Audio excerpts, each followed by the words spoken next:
I liked it. I didn't continue to out of the car and I didn't play it again. I have other podcasts I was trying to catch up on. I would love. Yeah, man. Gatsby barks, let him chill. Gatsby's chill. Let him do his thing. Oh, he's really cute. I For mean, a small dog, honestly, I'm not on. crazy about small dogs. Not mad at that. Would you rather a big dog or small dog? Big, 1,000%. Sorry, I love rather Gatsby. a big dog. Rather big dog? Yeah. I'm a big dog What about guy. you, Rick? I'm a medium-sized dog guy. I want like a loyal ass protector dog. You Like know, a big like husky or something. just Gatsby. lab. Hey. Yeah, I think I'd want I'd probably want a Shibu. In a Shibu, what are they called? That's what I would want.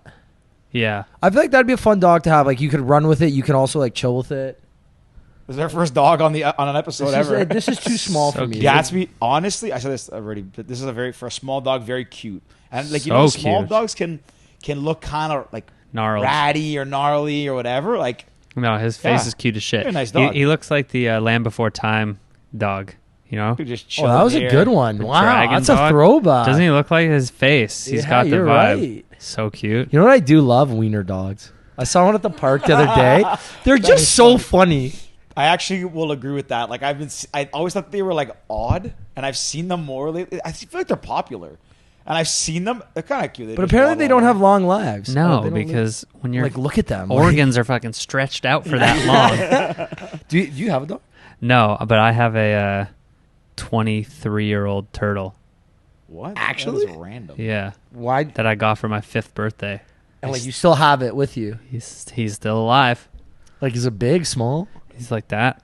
Oh, so it's a good size. 23 years. Crazy. That's Don't they live to like commitment. 60 or something? Yo, I remember my dad and I went to like the pet store to get him food. Like maybe he was 5 years old, and my dad like pulled the guy aside and was like, "How long is this fucking thing gonna live?" And the pet store guy was like, "Usually, if they live past 10, they'll live past 50." Really? And he's 22. Bro, you got another 23. fucking 27 years with this thing. I don't know. Is it cool? Like, does it? He's know cool you as and hell. recognize you when it I think so, but I think it's like, dude. Like, can you ask him? I mean, Well, I it's, mean, like, does it like if you walk to the front? Will it is it like? yes, but you know, does it also crawl to the front of the glass of the tank. But also, it's like, it's actually exactly equivalent to if you did not leave this room for 23 years. So if you saw anyone fucking go by, you'd be stoked. Yeah, but a turtle being stoked is like crawling so slow to the front. Like, how can you tell if it's stoked or not stoked? They have one speed. First of all, he's a swimmer. Oh, is he? Okay. He's Not like like a land. he's in a full tank of water. Turtle. Oh, he's in a full tank he's of- just in a full tank of water with like a floating rock. So he just lives in water. It's Yeah. 23 years in a small tank of water. That's right. What do you do when you go on vacation? Give him to someone, or like he can usually go like over a week. So a weekend trip, you're good. He's a pretty easy.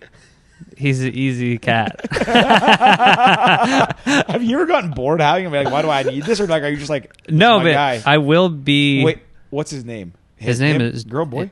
His name is Jumpy. Funny you actually. What a name! Yo, funny you mentioned that though, because he my brother one day, we were like drunk and we were just like, I don't know, up north or something, and my brother just like was telling someone about Jumpy, and he Googled like the species of turtle just to like show a picture of what it looks like, and he's just like looking at his phone for a minute. I'm like, what? And he's like, Jumpy's a girl, dude.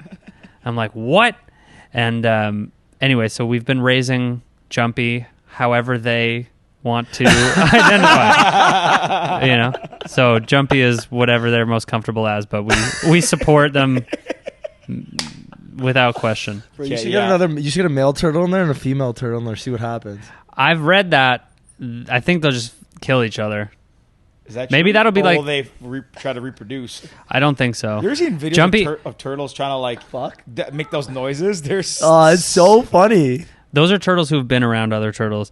Jumpy hasn't been around shit in 23 years. She would be hostile.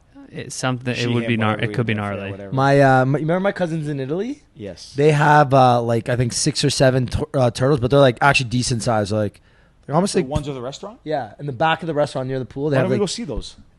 I don't know. We were there at night. It was dark. It would have been sick having So big turtles. they're like this big, probably the size of like I don't know, like a footballish almost, football basketball. I mean, that's not But like they actually like fuck. and it's the funniest thing ever. It's like I've seen turtles fuck. That is bizarre. It's wild. So Gatsby's very chill. And I stopped petting him. He licked my hands, so I keep petting him. So cute. He's just hanging out. Did we start? Like, is this Yeah, turtle we're fuck rolling. business Yeah, in yeah. This there? guy's like, man, we're fucking talking about my turtle jumping. I'm like, this is 70%. gold. You better turn that shit on. 70%, maybe like 60% of our guests ask us, "Are we on?" Recording? Because we just kind of get it. Well, I'm interested to see how it online starts, because there was a lot of like, Well, usually we try and find the funny it's part. got to be a fade in. So somewhere around the turtle story is where we'll start it. Yeah, Danny finds the best clip and then like splices it. Sometimes we just start. Yeah. It all just gotta depends. go into it, you know. All right. Well, I'm Right. glad we got that out there. That was good. No, but we always say it's like that's the fun part because like a lot of times we have musicians on and we don't end up talking about music till the very end. And like you see like Dude, I'm the about it. manager or like whoever set up the podcast, they'll be sitting in the back like the new single. Like, don't We're forget alone to talk today, about- baby. You know, You guys- the show is coming up next week, and we're there, and it's like We're alone today, so we can talk about turtle fucking.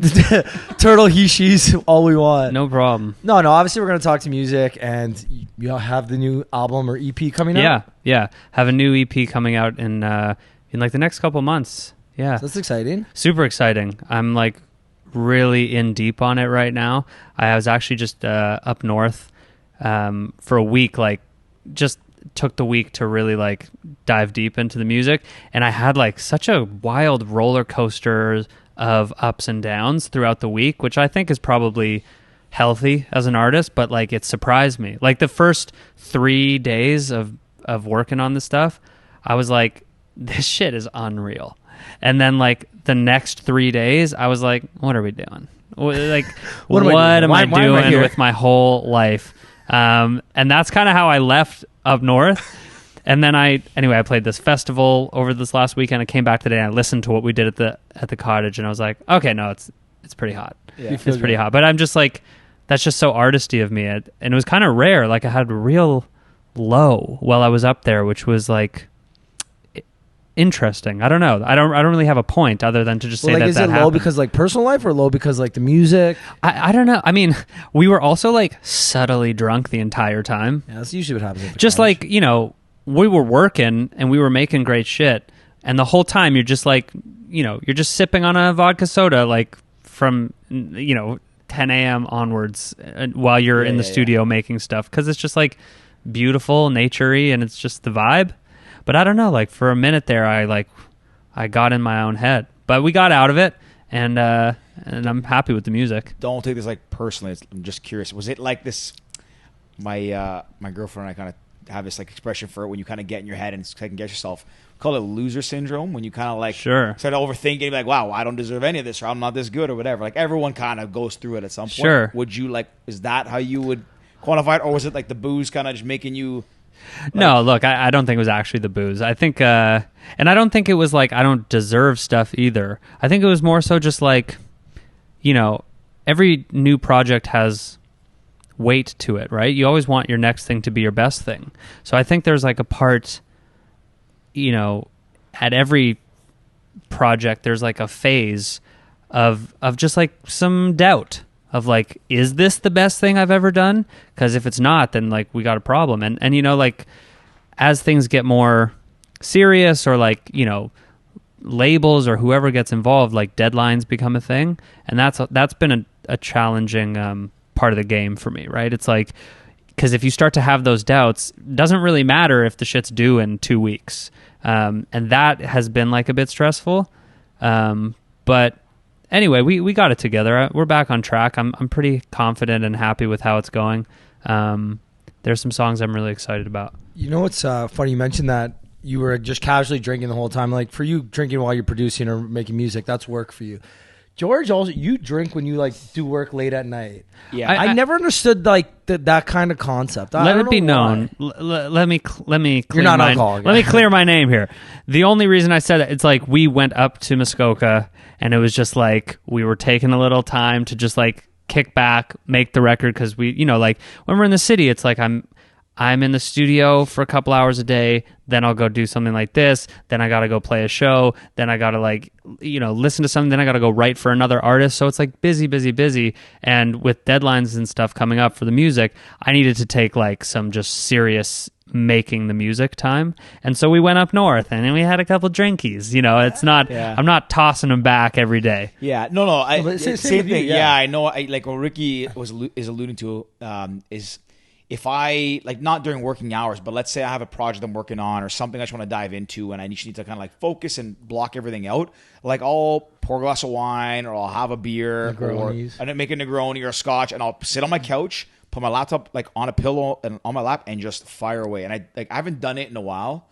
I feel like you did it a couple weeks ago. But no, I did it. I hadn't done it in a while, and I did it like maybe last Thursday or Friday.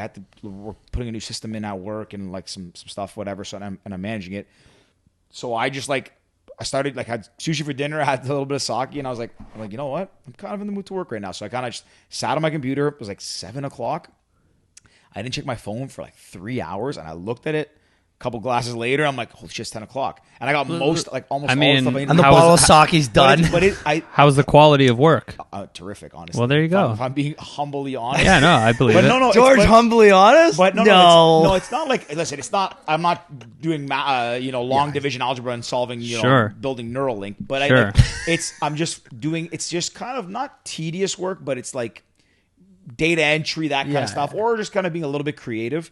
But I don't know if it's a thing generally, but I remember when we had our startup, one of I think it was our CTO, said that a lot of computer engineers will do this. They'll have like a beer or two other working, and there's I guess what's the word I'm looking for? Not an creative spectrum, not an inverse, but like your productivity. If you have a little bit of alcohol, it kind of like maybe zones you in a little bit, loosens you up, lets you kind of flow.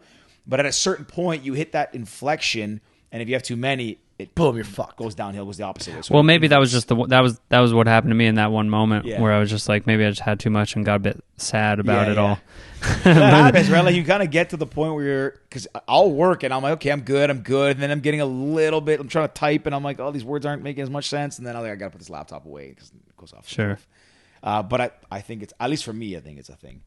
And not for me. It's not an often thing for me, but like for creatives, it's a big thing. I mean, yeah, but again, not for me. Like I almost never drink before a show ever. I know like a lot of artists will like take a shot before a show. It's like, to me, I don't know. Like I'm so comfortable performing and on stage. Like I don't really need anything to help or for that matter, throw me off my game. Like. So you've never been nervous on stage? No, like I mean, of course, never nervous on stage. Never. It's like the moment. Never in my life. Like 20 minutes before, for sure. Like I'm in the bathroom. 20 minutes before every scary performance, for sure. But that does not. That literally the second I get on stage is gone. Before I even sing a note. It's always been that way. Which is interesting, comforting for me to know because, obviously the shows have gotten a little bigger, which is amazing. Hopefully it continues to go that way. But, in the last little while, I've been more nervous than in the years prior because I'm just doing cooler shit. But, yeah, no, it always seems to just, evaporate the second I'm out there. That is interesting. And I've had somebody share this with me, a long time ago. And it's been in my mind ever since. Because same way, so I used to DJ when I was younger, and I would, not big shows, but I would get up and I'd be same thing, a little bit. George, nervous. Arguably, you played some big shows. Yeah, 1,000 people, or 2,000 people is a big show. Yeah, like at Western, they were big. Even for me, I'm not trying to downplay them. They were cool, they were big, but not they're my fucking parties. Don't say they're suck. Not main stage Coachella, but. What's interesting is I was kind of the same thing. Get a little bit nervous before, and I wouldn't really drink before going on. I'd maybe have a shot, kind of calm me down, whatever. Anyways, as life goes on, not in that same arena, if you will, but everything else, when you have a big deadline or something or a speech, presentation, whatever it is, you have those. I think most people have nerves or that anxiety, whatever, beforehand, right? But that moment that it happens, it all kind of dissipates, right? You kind of realize, oh, this is not as bad as I thought it would be. For sure. Or I know what I'm doing, so I don't need to be. I think it's more of the latter for me. Right. Yeah. So I'm saying for everyone, it's a little bit different. But what's interesting, and I think that I had this conversation with a lot of people recently, is that whether you call it anxiety, fear, whatever it is, it's not like the fear and anxiety is not the actual thing you're going to do.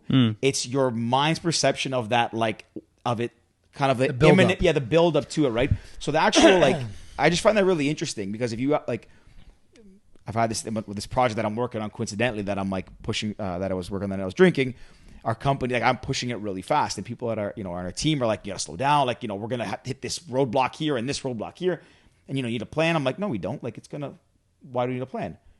That's gonna happen. It's either gonna happen or it's not gonna happen. It's not gonna change the outcome. Like, if we're working hard towards it, shit could hit the fan.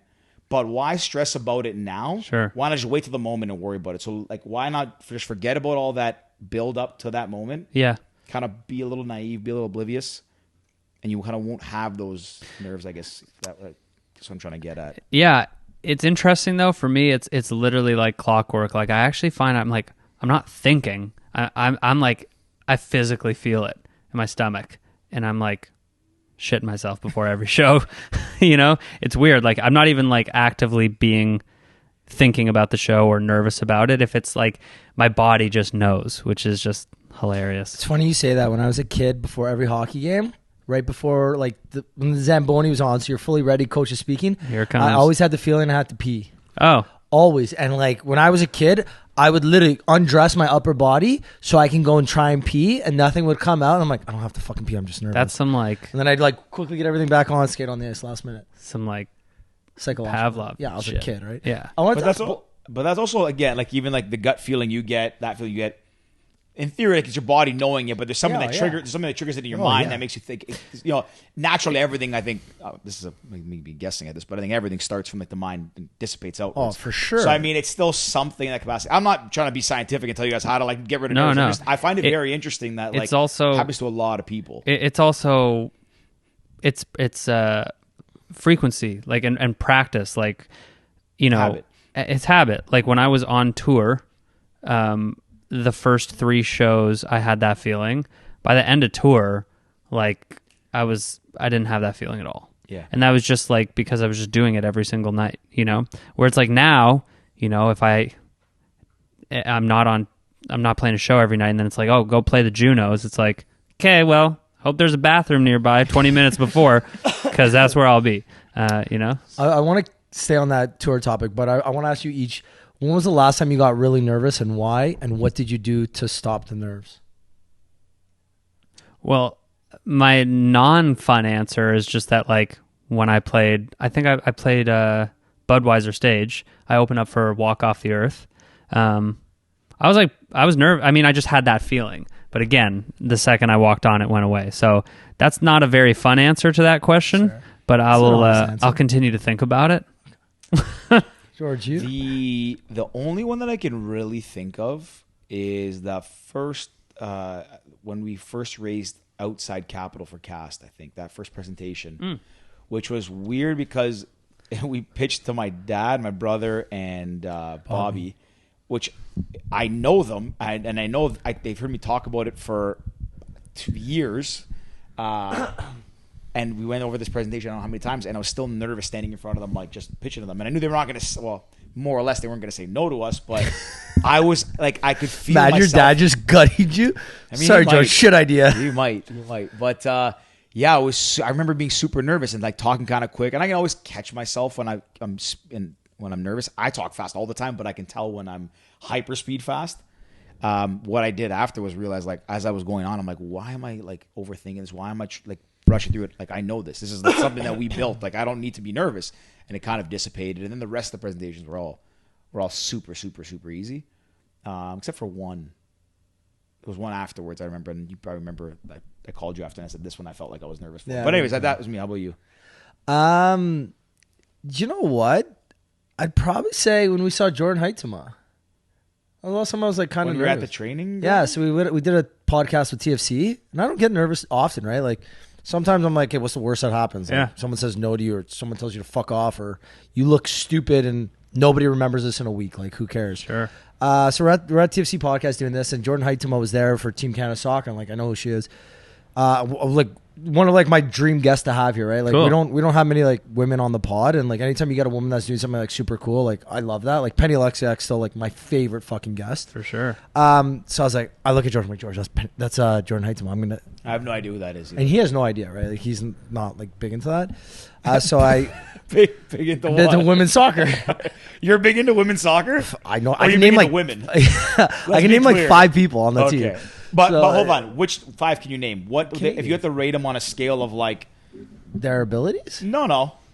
Oh, how good looking they are? Yeah, I could do that. But I could also of the 5 that you know, where would they stack up relative to their teammates? Oh, Christine Sinclair's not. No, not skill. What? Oh, she's one of the great. Okay, yeah, no, like I know a little bit about her, right? I'm just kidding. So, anyways, I'm like, I'm gonna go ask her to come on the podcast, right? And she looked at me, we made eye contact. I was like, oh, I'm in. Like, I can easily talk to this person. And so we're chatting, me, George, and like another buddy of mine just shooting the shit at the front of the office there. And then I'm like, okay, perfect. We all said bye. I'm like about to walk over. She looked at me like kind of just like as like a bystander who's like walking by, smiled, and I was like, holy fuck. And I just turned around and walked the other way. Oh. Yeah. So that's how you got over it? No, I just didn't. I just pussied out. Okay, got it. Got it. Now I'm over it. I love how you remember the question of like the last part, bro. how you got over it. I didn't. Yeah, I didn't. This is your own question. I fucking put my tail between my legs and I ran off like a little Okay, I have my real answer now. There you go. It's actually this is perfect because it actually is tour related as well. Good. But I like the segue.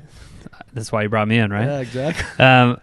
It's when I crossed the border into the States for tour, and I had to present my visa application. I was completely out of body, most nervous I had been in several years. Just because, like, I did that process on my own. I made many mistakes along the way that cost me financially, emotionally, and I went through so much to get all the shit done, and like I'm just driving over the border in a van with my band and my photographer and my brother, and like what's your brother's role in this? He was our driver and my merch guy. Okay, yeah, I like that. It was great, man. We had a good crew, but like I had just a folder of papers, and I was like handing it to the border agent like that, because just like, you know, like one thing wrong with it, like all the work that I've put in for like the last 6 months and the entire tour coming up could just be gone, right? So I was like literally trembling, and you know, you pull up to the thing, you're like, yes, hello, we are musicians going to the United States, and we have the paperwork that you require, and they're like, here's document 1A, and they're just like 2A. They're just like, pull off to the side, and I'm just like, like dying, right? We pull off to the side, we go into like the border office, and I am as nervous as I've ever been. What border did you cross at? We went through Buffalo. So no, yeah, we went either Buffalo or Detroit. I can't remember. Probably I don't remember. Okay. No, yeah. Gasfish. I was gonna pick that up. Danny, give the Gasfish some treats. He was like sleeping, and you got up. Sorry, continue. So that's how I was extremely nervous. I give them all my stuff, and there's like an agent asking me questions, and then there's like agents in the back. Like they're so playing good cop, bad cop. They really have it down, just asking me all sorts of questions. And then all of a sudden I hear my music go on in the Border Patrol office, and like this woman is asking me questions, and the guys in the back are like clicking through my Spotify, and they're going like, "Ooh, I like this one," and then she's like asking me questions, but like they keep listening to my songs and talking about them. So she just like turns around and she's like, "Okay, turn it up, let me hear." And then they start playing like my song "One in a Million," and they're like 3 Border Patrol agents are like, "This is so good, I'm gonna add this right now." And I was just like, everything just like, I felt just completely elated. Like I was, anyway, cured me completely. And then they were just like, "Okay, you're good," and stamped it, and we were off to tour. But I was like out of body nervous, like couldn't breathe. It's there's not many like there's a lot of people that tell stories here that we can say, like one of us can probably relate to, but no one's ever told a story that we can say without a shadow of a doubt we've experienced that 100% same thing. Like almost identical. So and I'll you started saying that we looked at each other. Yeah, that's you have been through that? Yeah. That's why Ricky was looking at me and laughing the whole time because we went through the exact same thing like a year ago. Exactly to a T, same border, same everything. A year ago. Almost to date. Like, a month, 11 and a half, 10 What is scarier than that? So when you asked me what I was most nervous, that was actually the most nervous because that happened after we raised capital. So in September of 2021, we decided to grow our plan to grow our startup, our app was to do a road trip through the States and go to universities. It was a target demographic. So we figured that's the best way to scale. Our plan was to rent an RV, like a 36-foot RV, drive it ourselves, wrap it purple with the company logo. So if you see, and it looked fucking sick. Can't see the stickers, but the stickers on that wagon that are basically cast. It's purple. See that purple shirt right there? It's like yeah. So that's I was gonna be like, you guys work at the Pickle Barrel? Pickle Barrel stickers over there. Anyways, we got this master plan, bunch of merch, stuffed the RV. Ricky and I started the road trip. Danielle and my girlfriend came with us too. We were all gung-ho. We're taking over the world. Our app's going to go to the moon. And we'd spent a lot of money on this project. Activation, let's call it. Ricky spoke to a friend friend's immigration lawyer. At the time, the border was closed. We technically weren't allowed to cross unless if it was for business and you can justify why it's for business. This this immigration lawyer said, don't bring a lot of documentation. Don't try to outsmart the Border Patrol. Give them like one piece of paper. Explain from why your you're lawyer. Yikes. Yeah. So we took the lawyer's advice. Scary. We get to the border, all fired up, 9 a.m. on a Friday. In a massive RV. Giant purple RV. Like we pull up, the border's dead. We pull up. We're all like, okay, well, let's hope we get through whatever. They pull us up. What are you doing here? Yada, yada. We pull over to the side. We go in. We sat there for a good hour or so. Ooh, they're just trying to make you sweat. And you're just like, fuck. They picked Ricky. So they called Ricky up, asking him questions for a good 30-ish plus minutes. Rick comes back, goes, probably not going to get in. So I go up, whatever. You said that? You came back and you said that? Yeah. He kind of figured we weren't going to get in. So I'm like, okay, let me just because literally one of the first questions, where's the rest of your documents? I was like, look, we spoke to our lawyer. So he said, don't bring in too much. So we brought the necessary documents that we needed, right? Like, one was a letter from our lawyer saying why we're crossing over the border, right? What's the main reason? Because it was shut down unless it was essential service. So we said it was essential service or education. Yeah. So our letter from our lawyer said we're going down for educational purposes. And so my title was CEO of the company. So I'm like, let me go up. Maybe I don't know if it makes sense. I mean, CEO, CMO. It's semantics. We both own the company. But I said, let me go up. So I said, you're the big dog, though. Well, listen. I send him the big dog. Ricky can talk his way out of a lot. We both have that. I think that ability. It was a male border officer. I got fucked right away. Yeah. So I go up. And Female, we were getting right through. So I go up and ask, what's the problem? Like, can you let me know? So they start telling us why. Same thing Ricky said, not enough documentation. So I was like, look, we're the founders. I have like a laptop full of stuff. I can get it all to you right now. They're like, well, we need it all in our hands so we can see it. And I said, everything that I would give to you, I can tell you anyways because it's our company. So just ask me the questions and we'll tell you. Well, no, we got to review everything. You need this, whatever. And I said, okay, so what can we do? They're like, you're not getting over right now. Oof. So we're like, we're shattered. We're like, we put all this money in this. If we can't get over, we're screwed. But anyways, they're like, okay, what can we do? Is there a chance we can get over it? Because what we're doing is for the right reasons. They said, well, you need to show us, meetings in the States that it's essential that you have to get over. You have to show us articles of incorporation. You have to show us, meeting with investors, everything. Basically, they want us to run the gamut through our company, our business plan, everything. Yeah. So I was like, okay, I can show you all that. I can walk to the parking lot, get the laptop out, and get it all for you. No, you have to go back to Canada. Yeah. So I said, can we come back today though if we get this? Well, maybe. I said, well, not maybe. It's if we get everything you're asking for and we come back, are we going to be treated objectively like fair, like from zero? Because if we come back and say, oh, it's the same guys and don't give us a fair shake, that's not reasonable. So I said, why don't you tell me everything you want to see? We will get it all for you. We can come back and you can assess it from scratch. Ricky could never. Literally, at one point I asked, I was like, if we come back with everything that you're asking for and we print all this off and we put it in your hands, will we get over? And he's like, well, it depends what border officer you speak to. I'm like, if we speak to you, would you let us over? He's like, well, it depends. We're like, they're just giving trouble. I don't like ambiguity from, even though I speak very ambiguous at times, I hate when people give me ambiguous answers. Sure. I just want to know where the goalposts are so I can aim for the goalpost. Yeah. So anyways, they told us what they needed. We drove over to a Denny's across in Niagara. I was on the phone with our investors getting meetings in the States. Ricky was getting all the documentation together, whatever. Danny was arranging, I don't know, you were on your who's firing the lawyer? Oh, we didn't hire her. Pro bono. It was pro bono. There you go. Lawyer got off the hook. There you go. That's very why we got screwed. We didn't pay her. That'll do it. So anyways, we get everything together. We were there for probably 4 hours in this Denny's. Drove to Staples, printed off everything. We had a stack. I was going to drown them in paperwork if I had to. Yeah. There was not going to be a stone unturned. So anyways, we get over. It's 9 p.m. Yeah. It's pitch blackout, 9 p.m. We go in. We're the only people in there. They bring us up faster.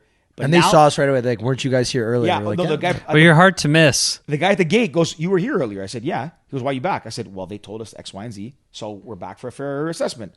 Okay, pull over. I was like, "Oh, we're pretty screwed." So, anyways, they bring us up. They bring me and Ricky up together. They start asking us a bunch of questions about the app, about the idea. Correct me if I'm wrong, though. One of the guy who was our agent was a guy, and he's like, "Oh, okay, I understand the idea. Like, it makes sense, but like, why are you going Which, back?" by the way, nobody has explained to me.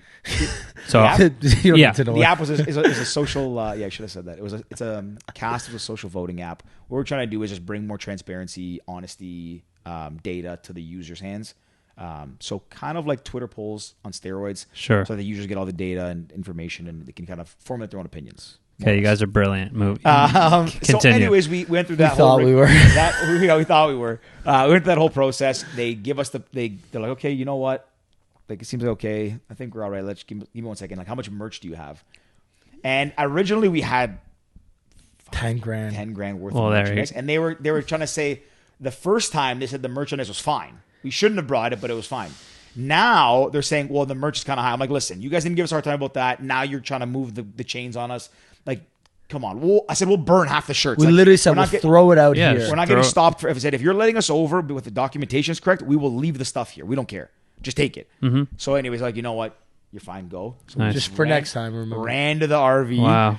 Do you know when you celebrate till we cross that line that says Buffalo? That's the thing. When I left the thing, I also was silent for a good 10 minutes. Yeah. So just like, so you're on that bridge. Do you know when you're running, you got to pee really bad? You kind of run like with a little bit of a waddle. Sure. That was how we all ran back to the RV, like speed walking with like our asses puckered. Like, wow. Almost feels like you got away with something. Yeah, like you didn't, even though we didn't get away with anything. You know, when I was like, get in the RV, drive. Everyone shut up. They might be listening to us. Everyone drive. Okay, we're over. Pretty crazy, eh? Yeah. I mean, when I was a lot younger, probably like 17 or something, I was playing like for We Day, like a charity. Cool. Yeah. At Scotiabank Arena, no? Well, I was doing it in everywhere. I like did a little tour. Oh, that's cool. Very cool. So I was doing one in California. Oh, fuck. I don't know. So anyway, I like it. Bring it back to the tour. So they had I've done this before. Anyway, but I was like so new to, I was 17, so I didn't know much about, visas or like what it meant to work in the US as a Canadian, right? Anyway, I get to the border and in my mind, like, I'm not getting paid it's a charity gig, right? So they're asking me all these questions. I say like, yeah, like I'm playing for this charity, and they're like, are you getting paid? And I'm like, nope. And they're like, okay, cool. Where are you staying? And I'm like, oh, I'm staying here. And they're like, do you have the receipt? And I'm like, oh, no, because like they're putting me up. And they're like, so you're getting paid. And I was like, oh, I did not know that was equivalent. Yeah. Anyway, so I got wrecked. I almost missed my flight because they held me for like ever. But I learned a very fast lesson that accommodations are equivalent to compensation, which is like interesting. Anyway, so you just learn that shit as you go, but like, man, that is not fun. Like, border stuff really makes me nervous because it's like they got your life in their hands. Like for us, for musicians, for you guys, like that's our livelihood going to the States, like that's everything we're trying to do. And it's like, I've heard horror stories, man, of like guys who are musicians and like they play like one wedding in the States and they fuck it up, and then they're on a list, can't go to the States for 10 years, and it's just like their career is done. Yeah, that's one as you were saying that, I kind of was thinking about it, that if you really want to get good at staying cool under pressure and being like learn the skill of being able to like just talk to someone very calmly but still get a point across, travel a lot and spend a lot of time in customs lines. Oh yeah, or for sure. With border security. Now that I think about it, sit, Gatsby, sit down, and just do the work and like do your research. Like when I was doing this tour, I was real nervous to do it at first, but I just started calling the borders, and it was like middle of the pandemic, and I would just call the Buffalo border, I would call Detroit, and I would just start talking. Just be like, look, here's the situation. I got this much merch. My man's calling, making up fake situations. No, for like real, because I just like, line. I wanted to be so prepared for anything. I wanted to be bulletproof. It was just too important to me, you know? And like, I was so nervous to even call, like in the comfort of my own kitchen. And I just got really comfortable doing that. I mean, I was still nervous as shit crossing, but it did make a big difference that like, at the end of the day, my shit was bulletproof. Like I had what you guys had to go and print off. Like I had way too many pieces of paper. So anyway, I was fine. Yeah, I've had, that was the worst experience that I've ever had, I think, at the border. But I've had some dicey ones where I was a little bit nervous, like in Jordan. In Jordan, I had my drone with me when I was traveling, and they like pulled me aside, and like to the point where I thought they were like alluding to or implying that they thought that I might have been like a spy or some photographer or something. It was not long. It was like maybe like a 5-10 minute talk. No, do you remember the time when we were in the Athens airport and we got pulled aside? I actually do remember that. Yeah, we're lucky. I spoke Greek. You guys have had, probably would have got shaken down. You guys have had way more troubles than me, man. So remind me not to travel with you. I've also been to like a shit ton of countries, and like it's just by naturally putting yourself in that situation, like traveling that much, you're bound to run into it at some point. I actually told that story recently when we were to somebody. Didn't they make you take off the blades or something? Oh, in Jordan. So yeah, that was in India. The drone gave me a hard time in 2 countries when I was doing that backpacking trip. Was when I was in flying from Jaipur. It's so crazy that you carried a knapsack with a drone around as like one of your only bags. Yeah. I got stopped in India because I thought the blades were like a weapon, and I was like, "They're blades. Take them and throw them away." They're like, "We can't let you take the drone. You have to check it." I was like, "Well, just throw the blades away. I'll buy new ones." Anyways, I was there for like a 30-minute back and forth with these guys, and it was kind of hard because you don't want to get thrown in jail or a holding tank in a random country. That's the thing, especially right? India or like Jordan in the Middle East. Like, yeah, Jordan was like a 5-minute thing. I thought they were saying like, "Why do you have this? Like, what's the purpose of this? Like, are you flying it around government buildings?" And they asked a few things, but that one wasn't too bad, but it is a bit nerve-wracking. I just said I'm just traveling. I'm a backpacker. There's definitely. Honestly, I probably did say that. You ever see my vlogs? there's definitely like a subtle comfort, obviously, to being in your own country. Like even though I just toured the States and Canada, like when I was in Canada, I'm like anything could go wrong. I'm like it doesn't matter. I'm like, yo, if the van breaks down, no problem.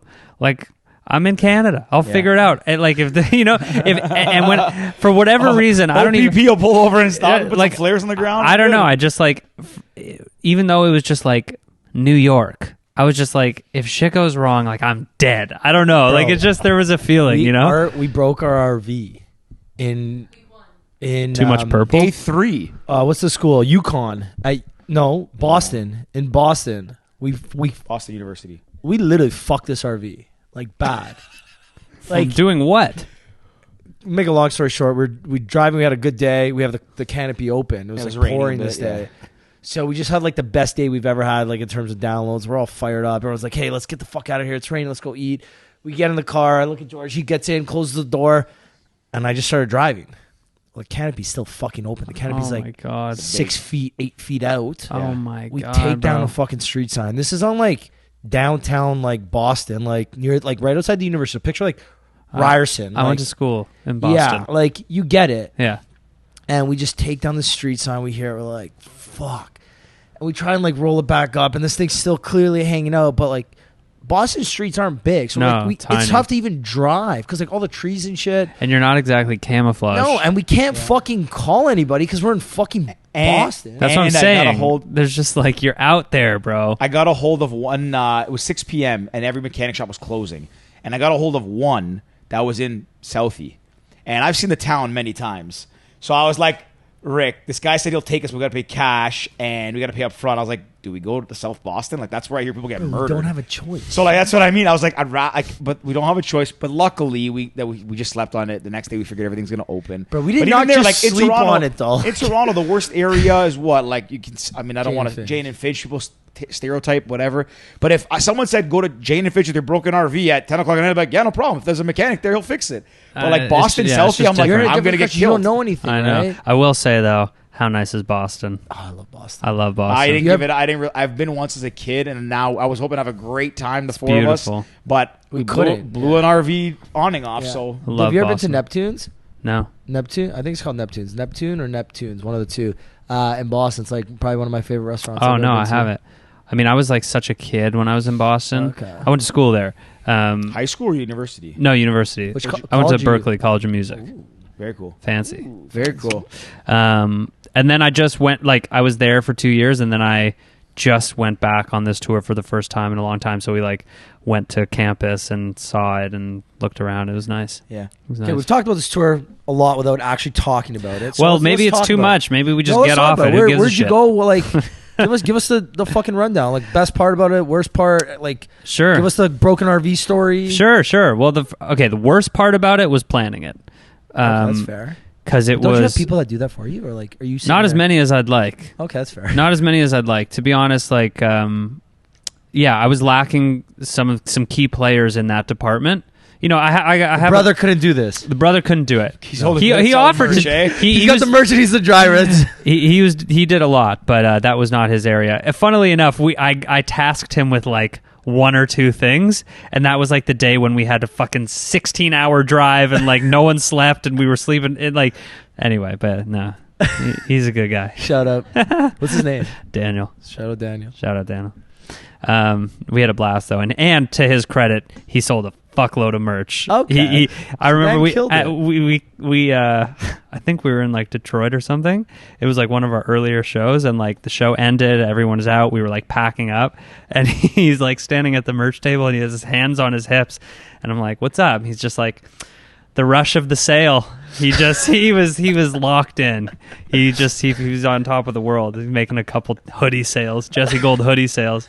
Anyway, so yeah, the planning of the tour was rough, dude. Like, because I was doing all that visa shit by myself. I mean, like, my manager and I were just like, it was a grind. It was a total grind. Like, what I didn't have at the time was an agent that, you know, would have booked it. To take, you know, and so we were just straight up at that time, because like I didn't want to have that stop me from like pushing forward. Like, that's, you know, just like you guys wouldn't have done that shit either. It's like you just got to do what you got to do. And so I was just cold calling cities in the US and venues and emailing and just faking it. And somehow we pulled it off, man. We played 10 cities. I think 10, but like, yeah, 3 cities in Canada and the rest in the States. And I had the time of my life, and it was sick. There were some hard parts. There were some corners I cut that I would not cut again. That's fair. I like that, eh? Yeah, like I learned a lot. Give us some info, but not too much. With people like, hey, what corners did he cut? No, the corners that I cut were like trying to save money on hotels. I would not do that again. Sleep in any Red Roof Inns or Motel 6s? Dude, Red Roof Inn was actually all right. We had a sketchy experience at a Red Roof No, Inn but in we... Tennessee. Oh, yeah? Yeah, we did. I thought I was going to get shot. Like, yeah, we did. What kept happening to us, it turned into like a kind of running joke, but like, so whatever, I don't know, when we were booking it, it was just like, all right, well, this place is $120 a night, but like, this place is $108 a night. You know, like I was just cutting stupid corners, and we would be driving, and I just remember hearing my photographer, Morgan, she was in the back of the van, and she would just go, hey, Jesse, what's the name of the place we're staying tonight? And I would like look it up, and I would tell her, and then like she wouldn't say anything for 10 minutes, and then just 10 minutes later she'd be like, Jesse? And I'd be like, yeah? She's like, I don't think we should stay here tonight. I'm like, what? And she's like reading reviews of the place online, just being like, there was hair and blood in my bed, and like somebody was just like kicked down my door in the middle of the night. That's and like so that happened like 3 times where on our way to that place I ended up just booking like, you know, a Comfort Inn, just like a decent place to stay, and like would lose those deposits. So I was just like fucking up in that way where like I'm not staying there. I'm certainly not making these amazing people stay there, and I would like just have to just bite the bullet and like and my last straw, I was like at my wit's end. Our last stop was LA, and we like we had some crazy routing situation. We flew from Boston, and then like anyway we got to LA super late at like 2 a.m. was to just like drop off and like go to bed. And we get to this place, and it's just there's 2 beds the size of this table for 5 people, and it's just not what I saw online. And I had the reservation, and I'm like showing the person at the front desk, and they're just like, and I was just like honestly ready to cry, man. Like that was probably the lowest moment on tour. It was just at the end, and I was just like, and at that point too, like you're the captain of the ship. Like I got 5 people with me that I'm responsible for, and like I kept reminding myself how I handle this moment is important, you know, for the people that are here working for me. And so I was just like, thank you. And I could tell my band, they were like, fuck, I hope we're not staying here kind of thing. And I was like, guys, let's go to like there was a Comfort Inn like a couple blocks away.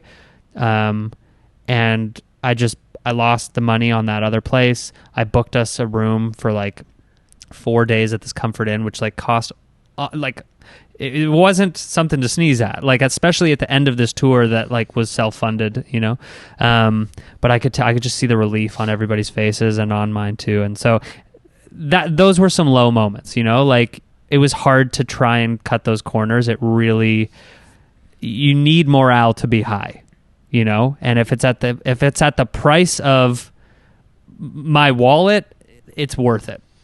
It's funny as you talk, like some of the stories you tell, I'm like, we can relate to so many of those. The story about Morgan and like we shouldn't stay here. We're about to fall asleep and Googling the safety of a neighborhood. Right. It's like as he's talking, I was like, bro, this was us. Like one day, I think it was we had a like 10-hour travel day or something, or 8-hour travel day. And again, we're outside talking to people all day, like working hard. So then you eat a quick bite. Most of the time, like we're eating like shitty food from like fucking Walmart. Hey. That food was terrific. Yeah. Those sandwiches that we made were the honestly, I've been craving like a dollar, like bologna, turkey on like Wonder Bread with a pickle on the side. So we're staying there. Then I remember one night, this is on our route to Washington. No, it was en route to, because the girls were still with us. You and Becca fell asleep in the back. It was after UConn. We're going to Yale. Oh, and you guys were driving when we're trying to make it. And I just kept hearing. Yeah, we're trying to make it to New York. No, turn. No, this turn. So, didn't want us to stop in a bad area. We kept passing. Yeah. So we're keep going. Yeah, so we're driving. George is like, he did the night before, so we kind of took turn doing the night shift. But again, we're not driving overnight. We're like stopping by like midnight, the latest hour. So he's in the back. He's like dead asleep, like 10 o'clock. We're like, okay. So me and Danny are driving, and we're mostly highway driving. I was like, hey, find a good spot for us to like pull over, like a rest area. We could just sleep here because we had beds in the RV. So she's like, okay, like pull over here. So we pull over. We're about to stop. She's like, wait a second. Like she sees the town name. She's like, this is like the 6th worst state, 6th worst city just in Googled New York it. State. We're like, all right, well, let's fucking go, because we're in like, we're the only people in these parking lots, right? Like, We're a big purple RV. big, like we're a fucking sitting duck, like, and we're not fucking tough people either. Like we have like a fucking wrench and a broom. Those are our weapons. Like, you guys aren't tough. Oh yeah, fuck. Hey. So yeah, George, we've got an undefeated boxer with us. Lethal weapons right here. So we literally will get up, we'll drive to the next place. We're like, oh, we found one place.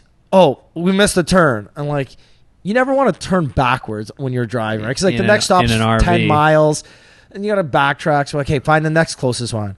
We get there, and we're like, hey, perfect. This one has a Walmart too. We get to the Walmart. It's like there's like tipped over fucking shopping carts. All the lights are off. Walmart's abandoned. Well, fuck, we're obviously not staying here now. And like, I don't think that day, I think we tried to stop for it was like 3 or 4 hours, and we didn't find a spot. It was like 2 a.m. I'm like, Danny, I don't care at this point. Like, I'm literally gonna pass out. She's like dead asleep. I'm like, she's like, give me 5. No, you're like, give me 5 minutes. All I need is 5 minutes, and I'll stay awake with you. And I'm like trying to stay up. Just, And we hadn't showered at that point for like 4 days. Damn. Like, Yeah, the grind is real. We were in like that's on that same thing. So we parked the RV in Walmart parking lots because you can park an RV in any Walmart in America for free. Really? And free Wi-Fi. Think about how like what and $1 for 3 cookies. What an ingenious business model by Walmart. Hey, come park your RV. Well, where are you gonna go buy stuff in the morning? Walmart. Like really? How much money do you think we put in Walmart's pocket that whole trip? And across America. Across America, like over the 60 days, at least $5,000. Yeah, to take up one parking spot in each place. Minimum $5,000. Didn't use any power. Didn't use any water. Wait, but what do you pay to park there? Nothing. We spent every but morning, just because you're there buying shit. You don't even have to buy shit. You literally just park. But I mean, but that's how you just spent money in Walmart's because you were there all the time. Every morning we would go in and like you don't realize. I mean, it is fun in a Walmart, dude. Oh, I miss it. Walmart and then Planet Fitness in the States, they're all like Planet Fitness is massive in the States and they're all franchises. Yeah. So they don't share the same database amongst all of them. So you could sign up for free 24-hour trial passes. Like at every single one. So we'd literally park at Walmart in the morning, go to whatever school, sign up for Planet Fitness, shower, like kind of work out, click, go do not there, email me. and then in the morning, if we need another shower, we'll go back in there in the morning and shower because it's 24 hours. It's not a day pass. See, these are like, we should be sharing touring tips, bro. That's sick. I honestly so I do, when we travel in like fun trips, I take on a lot of the planning. I just enjoy it. But I will say, in terms of ingenuity, Ricky is one of the best at because he's very... Like, Rick will spend money and, like, have fun with, but he's also very, like, I guess frugal's a good word. Like, you look for opportunity. You know what I mean? Yeah, and I can get creative. Sure. Yeah. So, like, Ricky's very, like, he looks at it like, okay, we can just do, this is the easy one, but is there a way we can do it more efficient? Well, and we were trying to save money because, again, this RV costed us, like, $15,000. We paid another, like, $6,000 to wrap it. Plus, like, we had to fly, like, a couple of our people out to join us on this trip. Sure. So, like, the whole thing was, like, fucking a lot of money. Yeah. And, again, we self-funded. We'd raise money, but, like, we raised money from friends and family. So, we're not going to be going eating at nice restaurants on like our buddies' dimes who like fucking funded us, right? So like, I think our nicest dinner was an Applebee's. Yeah, honestly, one night with Danielle and Becca. Was it Applebee's? It was Applebee's. Yikes! And we splurged because we had drinks. We had drinks that night. The drinks were on sale or something. We didn't because you didn't have your ID. We couldn't let us in the bar. Oh yeah. We didn't have drinks. No, because someone had the blue one or something. Oh yeah. Did we drink? Yeah.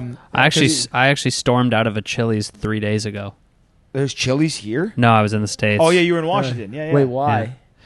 Yeah. Just because no one was helping me, and I was so hungry and so tired, and I was like, I'm going to the other airport place. Oh, you're in the airport? Fuck it here.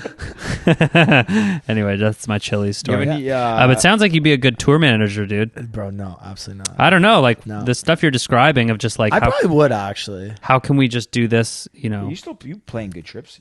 I could. It's just like, but it's like I'm done. I'm done. Actually, better tour manager than I would because I would be like, yeah, it's gonna cost you like $2,000. Meanwhile, you're gonna show up and it's like $4,000 at the end of the day. Yeah, I could actually. It was just like, that would not be. Yeah, like I'm the worst because I do it. There's a rhyme and reason behind how I plan trips.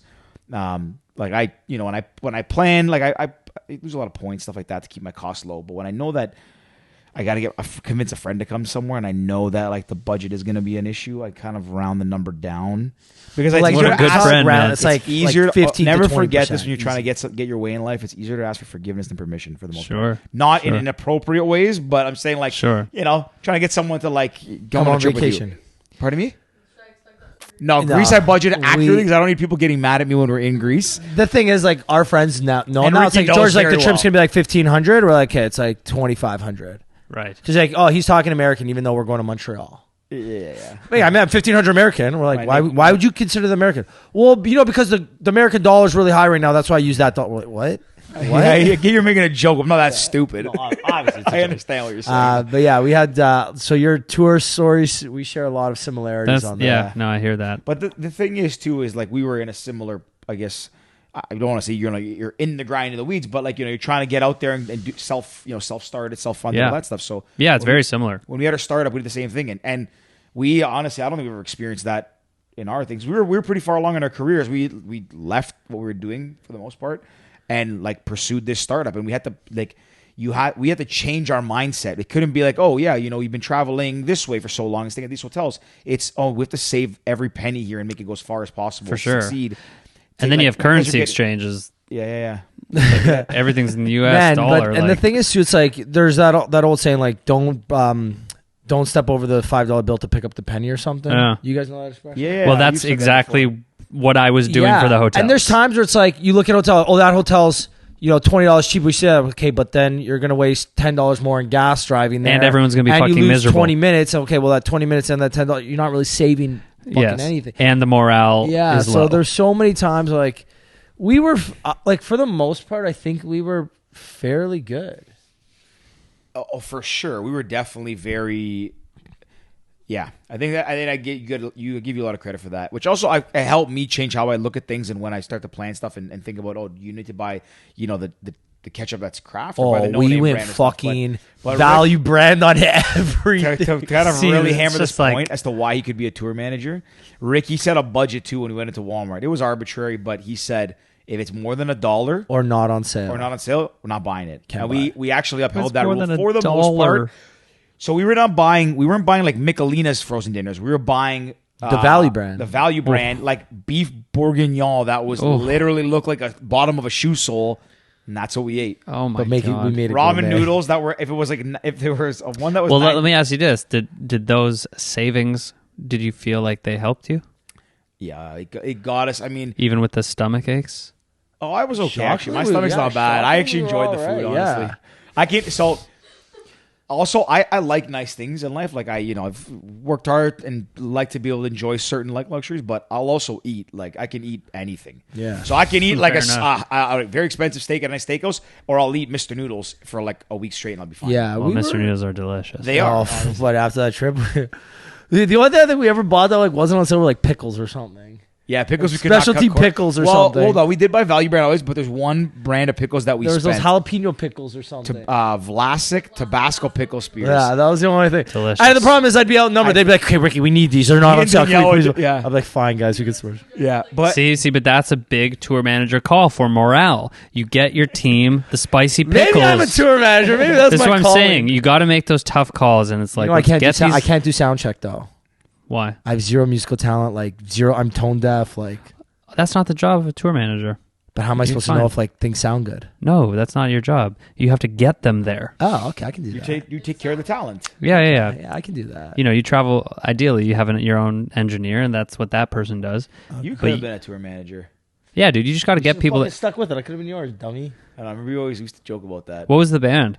No, I DJ. I started in a band that we won't get in that. I've told the story a lot of times on this podcast. I was an awful drummer. I was good solo, I guess. But in the band, I was terrible. You were good as a solo drummer? Yeah. Terrible at keeping tempo. But they had a band with no lead singer. Yeah, Got it. We were a band with no lead singer either. Figure that one out. I can't believe this was your lead singer. Fuck. I can't believe I never. Bro, let's get the band back together. Singer until who was on the podcast? What John Famos goes. Yeah, that's a great way to make it, eh? That's a great way to make it. Be a band with no lead singer. What a name. John Famos? Yeah. Do you know them? No. Oh, you got to meet them. Great guys. It's a sick name. Where's this on the wall? Somewhere here. They've been on the podcast twice. They're good dudes. And I can tell you that I laugh at a lot of things. Like I find a lot of things humorous. I have never laughed as hard as I have in my life in those 6 hours of there were 2-3 hour episodes. Yeah. It was absurd. Like we just kept going. It was. And we typically record for like an hour. And anyways, good dudes. They're in the same kind of I gotta step my shit up right now. I gotta start just those cracking ones were jokes because we did them on Saturday afternoons and we were boozy and it was like right. Instead of pre-drinking, let's just keep recording. Place. Like they just threw a boat party recently. They planned themselves, right? They rented a big boat and threw a concert on the boat. Shout out to the boys, but they're doing the shout out to the boat. Yeah, shout out to the boat. No, but they're doing a lot of the same things, right? Just trying to figure things out, move the needle, and same kind of conversation we have with them. Yeah. So it's good dudes. You should connect with them.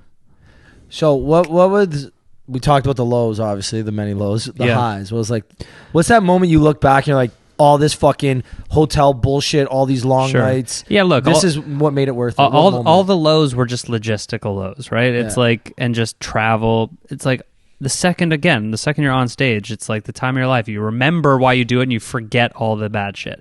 But, the highs were one, band and crew camaraderie and just pulling over at 3 a.m. to get bagels and just destroying 40 bagels in the back of the van and just keep on trucking, just like fun shit like that. But then obviously, man, like, being surprised by audience numbers in certain cities, to see New York like sold out beyond belief, like turning people away at the door, like that was like, oh shit. And man, even like I played San Diego, and it was my lowest attended show, but like I didn't expect really anybody to be there, and there were people there, and the people that were there, even though it was nowhere near the numbers of the other shows, like they bought merch, and they were like real fans, and they were asking me questions and stuff. So like every show had different. Every show was amazing for different reasons. It was just cool to see, and like just the experience of doing it. I'm so glad that I did it. Would you do it again the same way you did it, or are you? Well, that's the conversation now. I would do it again the way I did it if I had to, because again, like so much of this business for me is just not staying stagnant and not backpedaling, right? So I won't do anything less than I did last year.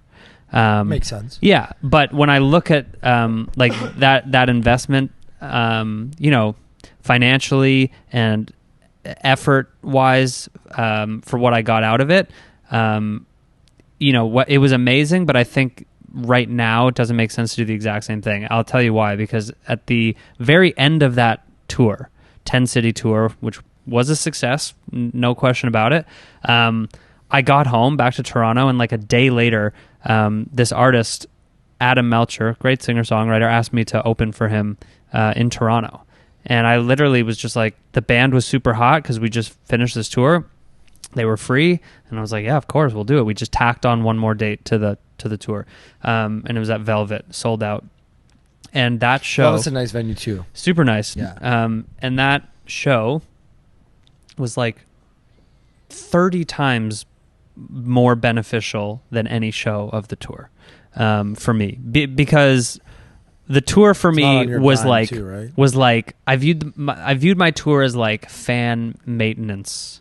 I was doing it for the people who know and want to come see me, and I watered those seeds that have already been planted. But this opening act slot, like instantly, it was fan acquisition. I like very quickly got new fans. Yeah. And I walked off stage with like 500 new Instagram followers, and like sold out of my merch, and my monthly listeners on Spotify went up just from one show. So that show kind of opened my eyes as to like, if I could do that every night, I would be at the next level. And funnily enough, the artist that I was opening for, he told me that's how he did it. He opened for somebody on the road, and that's what really leveled him up. So, I would do it all exactly again if I had to, but after doing that show, I think that's the goal now, is to hop on somebody else's tour. And I'm planting those seeds as we speak, boys. I love that. Yeah. Love it. Yeah. Who's someone you would want to open for? Well, I just played this festival in Washington. It was Alan Stone's festival. Alan Stone is somebody an incredible musician that I've like been a huge fan of since I was like, for the last 10, 12, 15 years. And we literally connected on Instagram a couple years ago, and he put out this poster for this festival with all these names. And I literally just sent him a DM. We've barely talked other than just like, you're dope. No, you're dope. I sent him a DM when he put this poster out, and I was just like, kind of feels like I should be on this poster, doesn't it? Just like kind of being a shithead and just shot, like bro. Shoot him my shot. And he fully like redid the poster with my name on it and put it up, and then just like sent me a plane ticket, and I was there. But and it was a weekend of my life, had the time of my life. Shows were incredible. But I say all that to say, all the artists that were on that lineup are like, we're definitely of the same world. That kind of just like R&B, soul, pop vibe, particularly Alan himself, and then this artist Mac Ayers, who I've loved forever and was there, and I got to kick it with, and he was such a homie. So those guys for sure.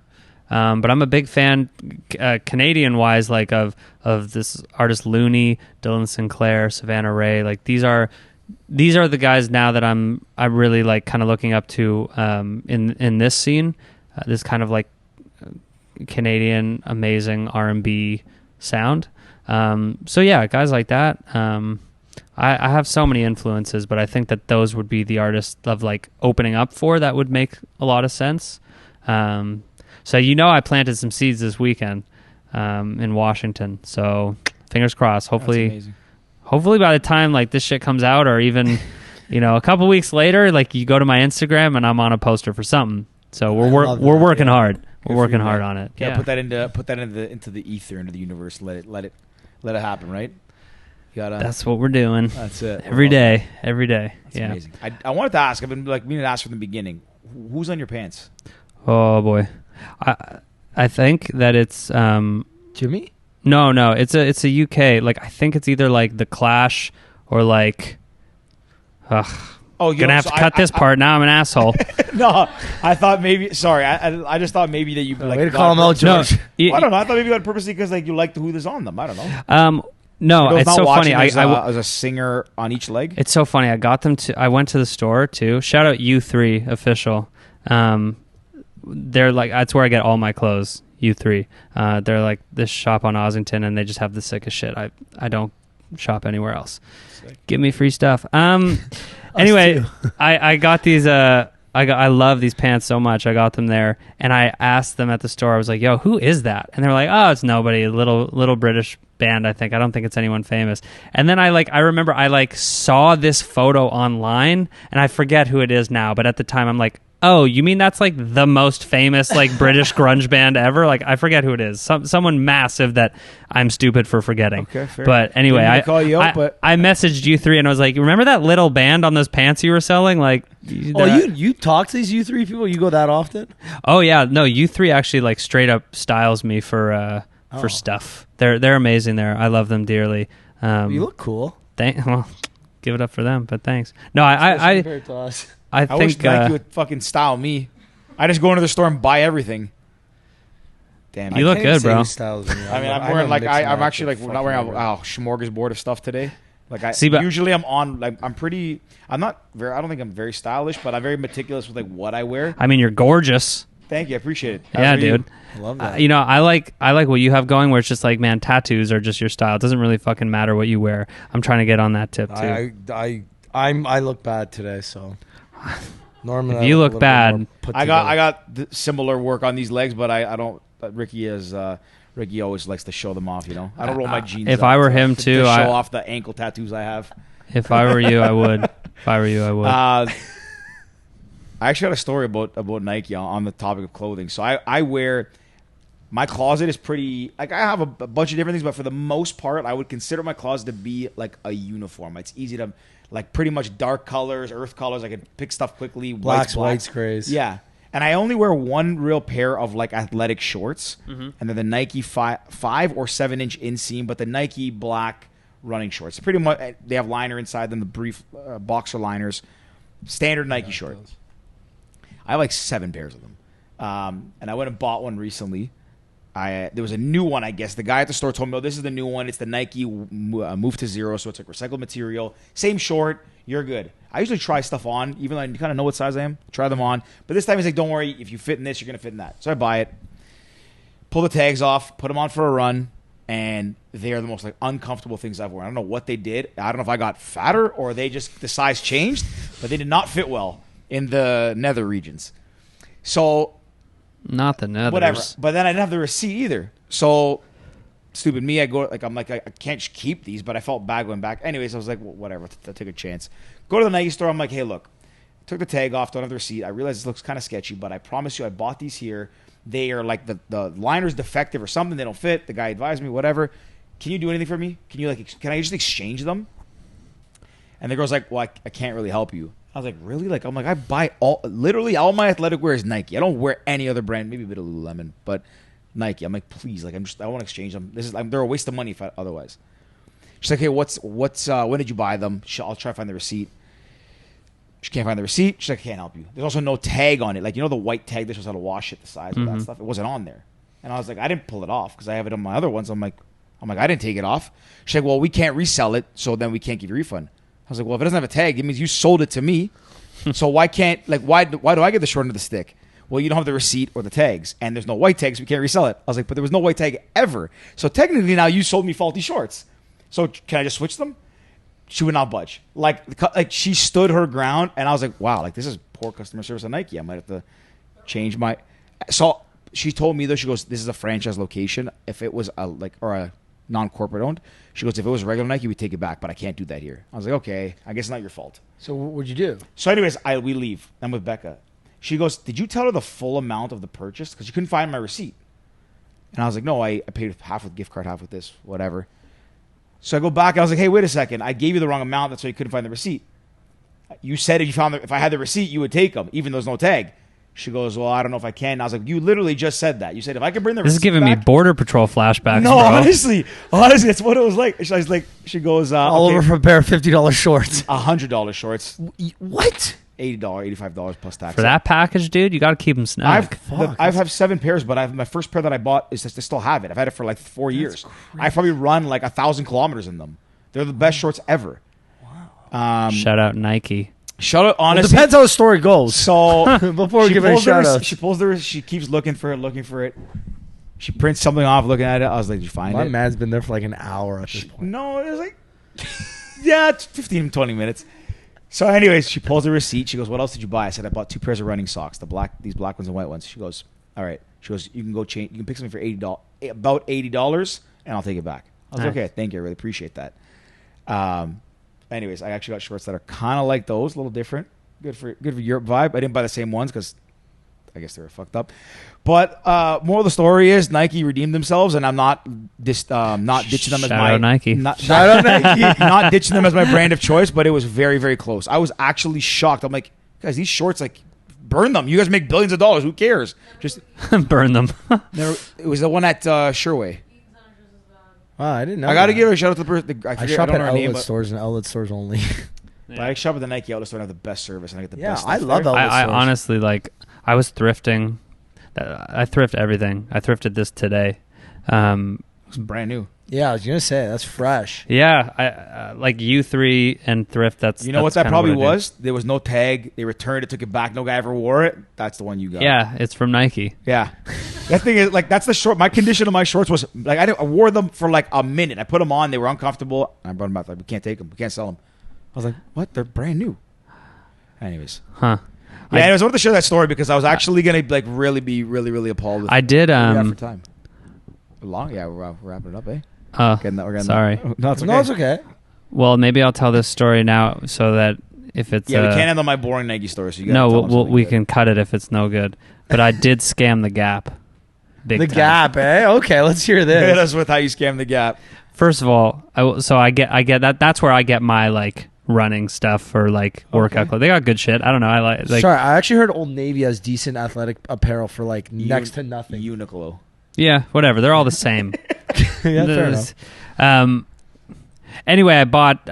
I'm trying to even remember the scam, but long story short, I accidentally shrunk the shorts in the dryer, and still managed to return them and just exchange them for bigger shorts. I'm trying to think what the scam was. I just remember I was on a high when I left there. I felt like Catch Me If You Can. Like I was wearing them. I walked in. I was like, these are so small. I hate them now. Let me just walk in there and just see if I can just talk shit until I can exchange them. Wearing them. No receipt, no tag. Okay? Man, that's customer service. That's customer service. Now you make me feel. Now you make me feel bad. His $10, $40 shorts. But I was just like, I forget. I was in. Oh yeah, I was like going to the Apple store and I was just like wearing the shorts that I hated now. They were too small and I was like, let me just go talk until something happens. And I just talked to the person behind the counter. I was like, look, these shorts, they're not what I thought. Tags off. Like basically just you. But the difference is that I was actually lying because I actually ruined them.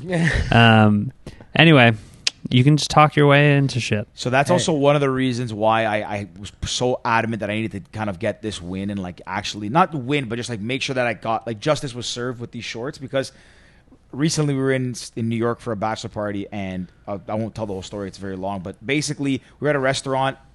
Actually, I'm going to name them because I fucking hate them. We were at Tao Restaurant. Yeah, boy. We were at Tao Restaurant, and we had a fun night, but a bad service overall. So we just said, hey, like, is there anything you can do, like, help us out, bring us to the nightclub, do something. They wouldn't do anything, like, wouldn't do anything. We're telling us that we were wrong, and like that, that was dumbfounded. I've never heard people in the hospitality business tell like the customer they're wrong. If we were being assholes, sure, but we didn't do anything. We did terrible service, whatever, objectively terrible. And they just stood their ground. They would not budge at all for we talked to them for like an hour. They wouldn't budge. I was actually at the end of it, I was like, I respect this, because if these are my employees, like, damn, like they're going to bat for the company, so good for them. But that was a big L. Like we didn't get dessert. We didn't get dessert. We didn't get anything calm. We got nothing. You can't. We didn't get free coffee. You don't fuck with dessert. No, Tao Group. Tao, I boycott Tao. When this podcast hits a million streamers, they're gonna know that it's that Tao. I'm gonna say, well, hey, that Tao sucks. I'm your guest. It might be now. Let's go.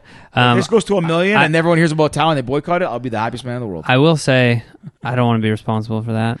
He's like, if you need me to play it there, yeah, like if I don't know, I would take dessert. I actually had good times at Tao. I will say, I've had a blast here today. Devastated I didn't get to sit with Gatsby. Shockingly, he was very good this episode. I mean, he was chilling with me before we sat down here. Would have loved. Keeps coming over to give me kisses. Would have loved to have had him over here. Before we wrap up, what's next? That wasn't to wrap up. I was just. Oh! I thought you were. I wasn't wrapping it up for us. No. I just wanted to say that, like, I'm having a good time, but it'd be better if I was doing what you were doing. Gatsby's my homie. Maybe you heard. Oh, maybe. Is he coming over? Let's see. No, he's going to mommy. Danny. Jesse, before we wrap up, what's the rest of 2022 look like for you? New music and a tour. Same. Bigger, badder, better. That's the plan. So I got 2 singles out now, All Over Again and Happy Lonely Boy. And the third single is coming in weeks. Okay, so late August?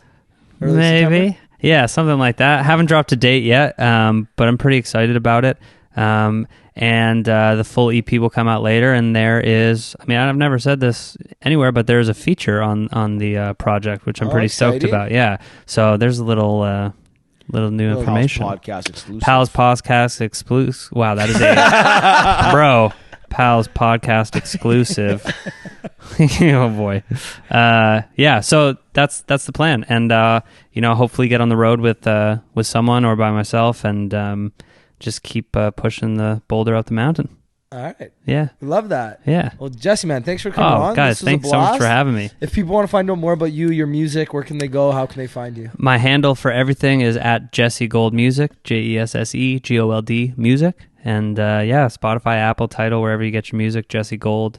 And I hope you come see me on the road, and I hope you check out my shit and like my TikToks and look at my Instagrams and listen to my music and reach out to me and say what up, and watch the Pals Podcast. That was one of the better wrap ups, eh? Yeah. Spelled out the name too. Media trained, baby. Yeah, I respect it. I respect it. That was great. And guys, if you listen to the end of this, we appreciate you. Thank you. Give Jesse a follow. Georgie might be back on Instagram when this comes out, so give him a follow. And other than that, stay tuned until next time. Woo. Cheers. Cheers. You like to drink and to smoke to take away the pain, and I don't remember all of my mistakes in every hour.